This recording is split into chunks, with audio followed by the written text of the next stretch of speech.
കോഴിക്കോട്ടെ മാട്ടുമ്മൽ ഹോസ്പിറ്റൽ രോഗികളുടെ മാത്രമല്ല സാംസ്കാരിക പ്രവർത്തകരുടെ കൂടി സംഗമസ്ഥാനമായിരുന്നു.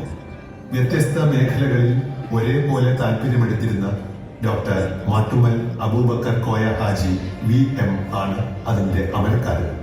തന്റെ ജന്മസ്ഥലമായ പുതിയറയിൽ തന്നെയായിരുന്നു ഈ ഹോസ്പിറ്റൽ. 1947 ജനനം.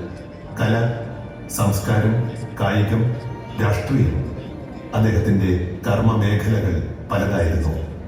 ജനതാദൾ ജില്ലാ ട്രഷറർ, ജില്ലാ sports council treasurer, Mappila song lovers association ഭാരവാഹി, MES, ലയൺസ് ക്ലബ്, ജില്ലാ ബോഡി ബിൽഡേഴ്സ് അസോസിയേഷൻ തുടങ്ങി ഒട്ടേറെ സംഘടനകളുമായി ചേർന്നായിരുന്നു പ്രവർത്തനം.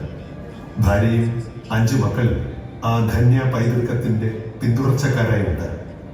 1995 ഡോക്ടർ മാട്ടുമ്മൽ അബൂബക്കർ കോയ ഹാജി MV വിട പറഞ്ഞു. Doctor Augustine Koranchath 1986 kidney transplantation സർജറിയിലൂടെയാണ്